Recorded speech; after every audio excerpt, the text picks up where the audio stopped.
ಮಂಡ್ಯ ಜಿಲ್ಲೆಯ ಆದಿಚುಂಚನಗಿರಿ ಶ್ರೀ ಕ್ಷೇತ್ರದಲ್ಲಿ ನಡೆದ ಮಹತ್ವದ ಕಾರ್ಯಕ್ರಮದಲ್ಲಿ ಪ್ರಧಾನಮಂತ್ರಿ ನರೇಂದ್ರ ಮೋದಿ ಭಾಗಿಯಾಗಿದ್ದಾರೆ.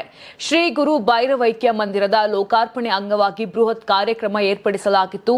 ಲಕ್ಷಾಂತರ ಭಕ್ತರು ಸಾಕ್ಷಿಯಾಗಿದ್ದರು. ಹೆಲಿಕಾಪ್ಟರ್ನಲ್ಲಿ ಆದಿಚುಂಚನಗಿರಿಗೆ ಭೇಟಿ ನೀಡಿದ ಮೋದಿ ಮೊದಲು ಪೂಜೆ ಸಲ್ಲಿಸಿ ನಂತರ ಭೈರವೈಕ್ಯ ಮಂದಿರವನ್ನು ಉದ್ಘಾಟನೆ ಮಾಡಿದ್ದಾರೆ.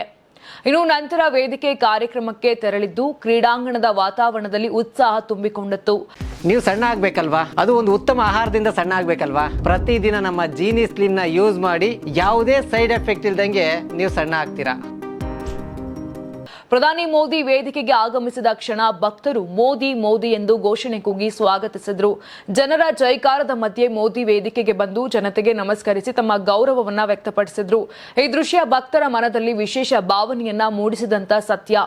ಇನ್ನು ಈ ವೇದಿಕೆ ಮೇಲೆ ಕೇವಲ 9 ಮಂದಿಗೆ ಮಾತ್ರ ಆಸನ ವ್ಯವಸ್ಥೆ ಮಾಡಲಾಗಿತ್ತು.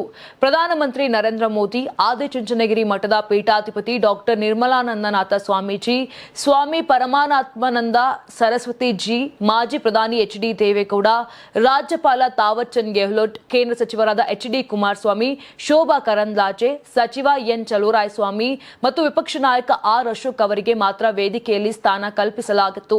ಕಾರ್ಯಕ್ರಮದ ಆರಂಭದಲ್ಲಿ ಆದಿಚುಂಚನಗಿರಿ ಮಠದ ಪೂರ್ವ ಪೀಠಾಧಿಪತಿ, ಜನಪ್ರಿಯ ಧಾರ್ಮಿಕ ನಾಯಕ ಬಾಲಗಂಗಾಧರನಾಥ ಸ್ವಾಮಿಗಳ ಮೂರ್ತಿಗೆ ಪುಷ್ಪ ನಮನ ಸಲ್ಲಿಸಲಾಯಿತು. ನಂತರ ಚುಂಚನಗಿರಿ ಮಠದ ಪೀಠಾಧಿಪತಿ ಡಾಕ್ಟರ್ ನಿರ್ಮಲಾನಂದನಾಥ ಸ್ವಾಮೀಜಿ ಪ್ರಧಾನಮಂತ್ರಿ ಮೋದಿ ಅವರಿಗೆ ಸನ್ಮಾನ ಮಾಡಿದ್ರು. ಶಾಲು ಹೊದಿಸಿ ಗೌರವ ಸೂಚಿಸಿದ ಸ್ವಾಮೀಜಿ ಬೆಳ್ಳಿಯಿಂದ ತಯಾರಿಸಲಾದ ನವಿಲಿನ ಮೂರ್ತಿಯನ್ನ ಉಡುಗೊರೆಯಾಗಿ ನೀಡಿದ್ರು.